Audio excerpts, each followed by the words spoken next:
there's a lot of stigma around mental health, right?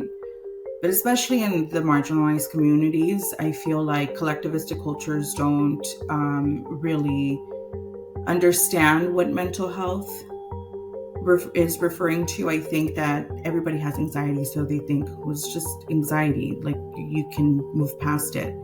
Unless you're actually in that situation, you don't know what anxiety is, right? So there's a lack of support around us. And so for me personally, I felt that it was very important to be educated on different cultures and what their experiences are like.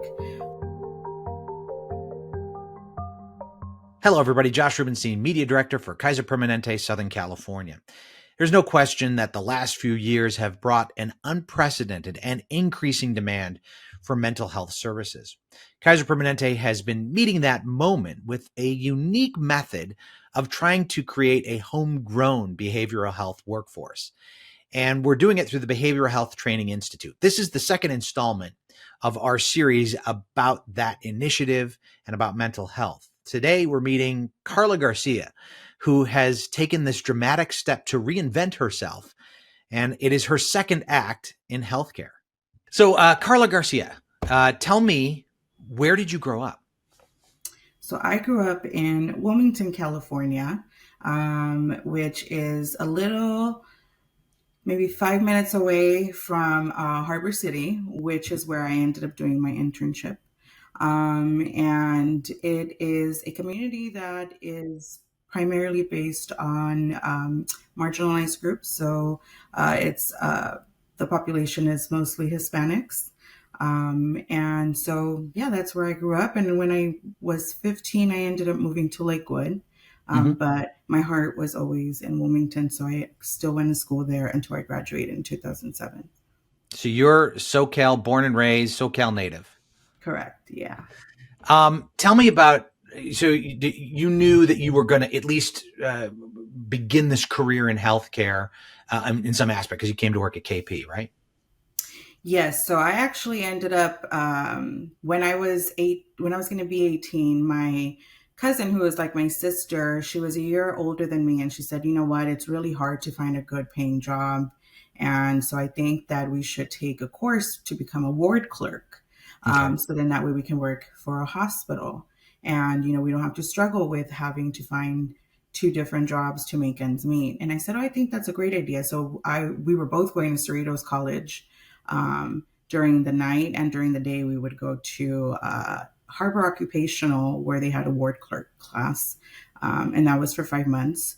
So we were in school from day to night for 5 months. And, you know, it was probably the best choice I ever made. And then I worked in labor and delivery for 10 years. And it was then that I started going to get my bachelor's. It was there that I worked in labor and delivery. And I remember seeing a patient that came in, and she was having mental health issues, and she was pregnant, and everywhere that, you know, she tried to go to get help, because she was pregnant, they couldn't take her in. She needed to be in labor and delivery. And I remember just thinking to myself, I want to be able to help that person. And so I ended up going to get my bachelor's at Dominguez Hills for psychology. I still didn't know exactly what I wanted to do, but I knew I wanted to go into the mental health field, and I wanted to help those in need.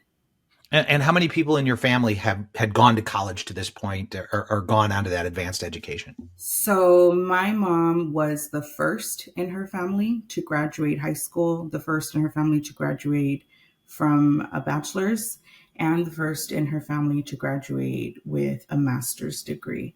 So my mom kind of paved the road for us. And currently there are 7 of us in our family, in my mom's family, who have our bachelor's. And I think 6 of us out of 7 all went to Dominguez Hills. So That's fantastic. that was always the joke that we always said, was that we're going to end up, you know, taking a family picture of all the graduates at Dominguez That's Hills. great. Yeah. She must have been incredibly proud of you that you went along with it. Yeah, even more so when I went back for my master's. I had told her I wanted to go back. I told her I think I know what I wanted to do. I was scared though. I wanted to take a year off. I went through a divorce. And then I figured, you know what? I don't know where my life is going, but I do know that I want to make something positive of myself. I want to be able to give back to my community, and I want to do something that makes me feel like I have a purpose in life. I really did my research. I didn't know if I wanted to do social work or if I wanted to do MFT. And then the Kaiser program came around, and my boss knew that I had wanted to do this for a long time, but I was too scared. The first time the applications came around, I didn't do it. So after that, I did it the second round. And my boss is like, you better go for it. You better go for it. And sure enough, I did. And I cried the day I got accepted Great. because for me, it was something that I had wanted for a long time, but I was so scared to go and accomplish. And finally, I had put my foot forward and I felt like, great. Like, despite everything that I had been through with those couple of years after divorce, moving out, my grandfather died. I was a caregiver, and it was hard to find your purpose again. And so I finally felt like, oh, there's my light. My light came. I So love yeah, so I got into the master's program. I remember I cried so much when I saw my mom, cross the stage, Yeah. and I definitely I cried and she cried once I graduated from the master's You're going to program. make me a little misty here. Yeah, So now, tell me this. So I want to go through the process. You are in an admin assignment at KP, right? You've got correct. your bachelor's in psychology. Is that what it was? It was in psychology, In yes. psychology. So you're doing this admin assignment and this opportunity of this Mental Health Scholars Academy where you can, Kaiser Permanente helps subsidize you and your advanced degree to Correct. then work in mental health care, correct? Correct. And so when the opportunity came, I said, this is my sign that I need to do it now. Yeah. I And, had also thought about, like, what am I going to do? It's a lot of money to go back to get your master's. And so through KP, I was able to get that financial help. And honestly, it was a burden that was taken off my shoulders, and I could, really just concentrate on my studies and not have to worry about how am I going to end up paying my loans. That was, I thank Kaiser for giving us that opportunity. And I give our union also a thank you because they also picked up the rest of the cost. And so it made it easier as an employee and as a student to be able to show up every single day. that's great. And you were, and I'm not going to ask your age. I'm going to be polite, but you had already, You can. lived your life by the point of getting this advanced degree, right? This is, Yeah. many other younger folks will go to college and then go right and get their masters and so forth. And, Yeah. and so going back into that academic environment, I'm sure that was a tough transition. It was. So I had graduated with my bachelor's when I was 28. Mhm. And I said I was going to take 1 year off. I ended up taking 3 years off. So I was 33 when I had applied. No, sorry, 31 when I had applied and 32 when I began the program. Mm. I felt right before I turned 30 that my age, I was getting a divorce. What am I going to do? I'm 30. I don't have children. I don't have a family. And I think one of the biggest thoughts for me and struggles were I'm 32. I'm picking a career instead of picking to go, start a family, meeting someone. Mm. That was really hard for me as a, female. And I thought about my age. And you know what? There's so many different things that happen, and I if I could go back, I would reassure myself, if a family is what you want, you will still get that. But it is hard to go get back into the groove of everything. You're in a cohort with 23-year-olds, Yeah. 24-year-olds, and it's like the life experience, when we would talk and speak about, our struggles or our experiences in life.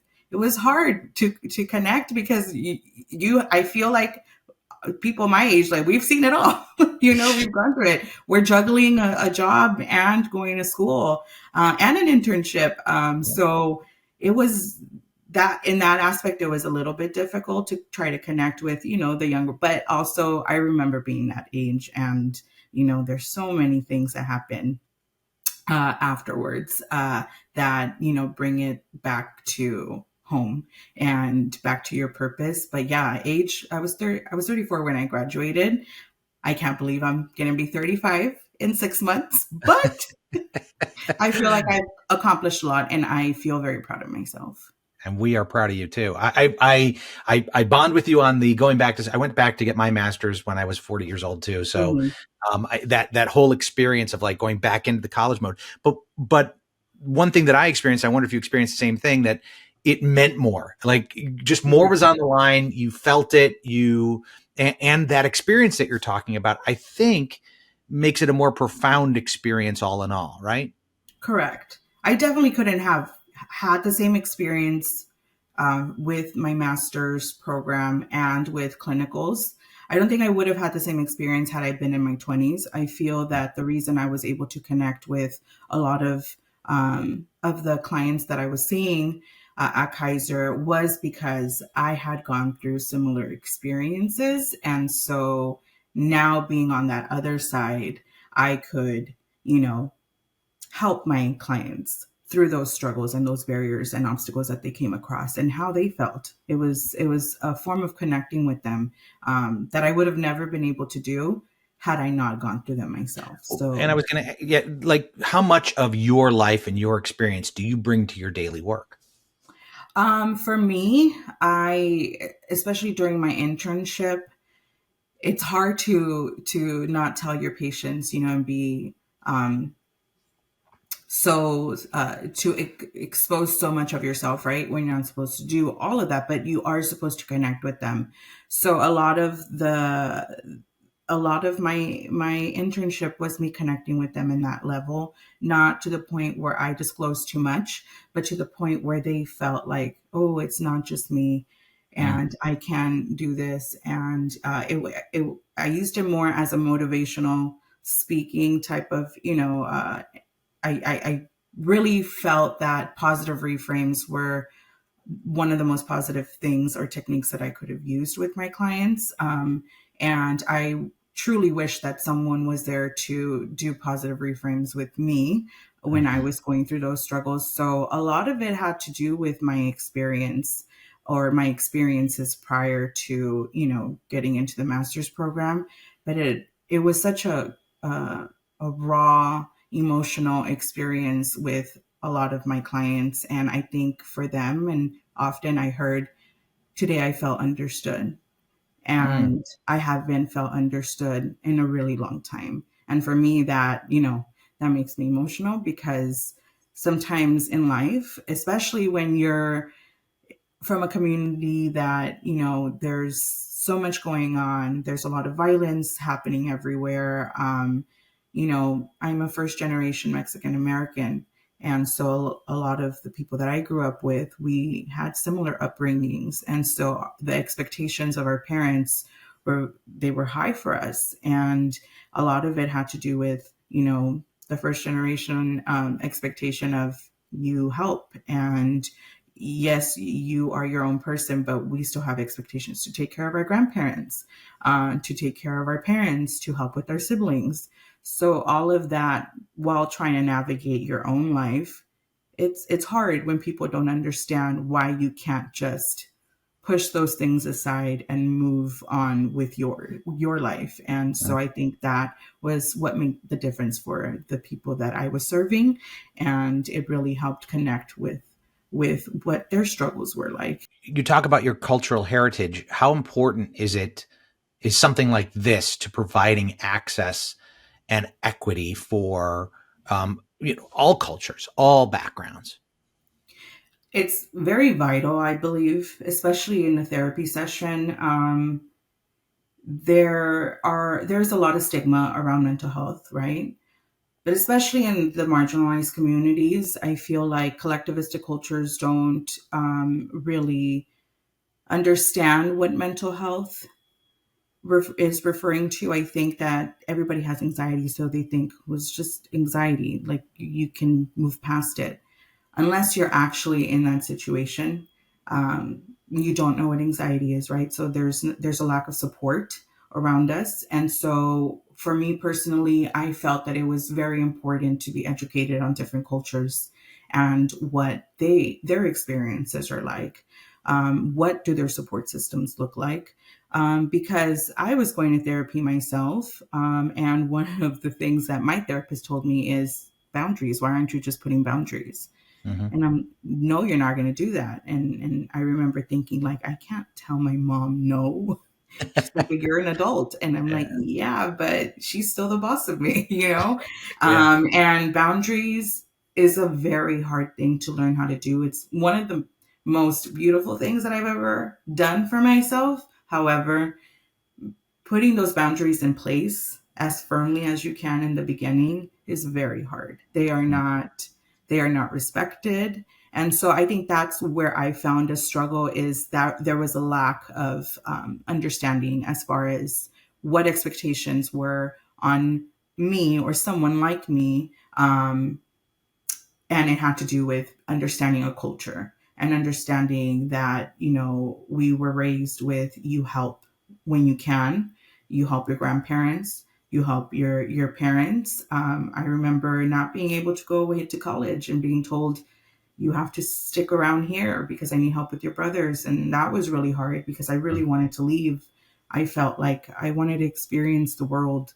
And so I wasn't able to do that. And so I don't regret any of those things, but it's hard to feel understood if the person across from me doesn't understand what the expectations of my culture is. And so I think it's very important to be able to understand or to connect with a person based on their culture rather than them having to educate me Mm. about it, right? Yeah. It makes a difference. Although we're not going to know everything, but we have to do our part too in educating ourselves on different cultures and what their traditions are. Traditions that to us may seem like they're not traditions, but to them are. And it's, especially if someone is here first generation, those traditions are very much alive in their daily lives. So Yeah. It's it a makes a starting point. difference. Hmm. Um, Logistically, you finished your master's. Then what happened? I finished my master's, and then so you have to go And through you the were process. working the whole time while you're getting your master's, right? You're still working at KP in your Correct. position, getting your master's. You get your master's. Then what? So after I got my master's, you have to first they have to sign you off through Hmm. the school and make sure that you did complete your hours, Hmm. and then your diploma has to post. Hmm. After that, you have to, go get your live scan. So it's just your fingerprint, your background check. And you have to request all these documentations as well as your transcripts. And you have to send them to the boards, Hmm. which for me was the behavioral sciences boards. And you have to wait for your registration number to post. For us, we started to see our first associate number post. I think the first one that posted was the beginning of December. Hmm. So you have from August to December, there was a few months in between, right, where we couldn't do anything Hmm. other than just sit around and wait for that number. And it's very like excruciating because you just Yeah, sure. want to apply. And so thankfully, I got my number right before the year ended, which was a nice way for me to remember, okay, this is the first step. Now we Mhm. can start the year off fresh and we can move forward with our career. And then after that, you start applying. You fix your resume. You start applying. You start going to interviews. And so it takes a few weeks. What I would give anyone advice about is take your time, because we can't rush that number. So enjoy your couple of months before you end up having to apply, and before you transition into a new job. Are you still working in your other assignment, or is now this your full-time work now? No, I'm still working as a staffer. I'm Hmm. working as a part-time staffer. I oversee 5 clinics, Hmm. subspecialty clinics. So all our big, cardiology, neuro, all of those big clinics. And so for me, I do need a change. Hmm. I feel like, I got into being a provider, and I got a taste of that. And I Yeah. really did feel like my purpose was providing support for my clients. So I'm very excited to, transition. But the great part is I know how, staffing works now. And I know the importance Yeah. of coming up every day to help our members. So Such a great knowing both sides of that. Yeah. We're so proud of you and so happy that you are continuing on in this journey and really making a difference in people's lives. thank you. Thank you. Thank you.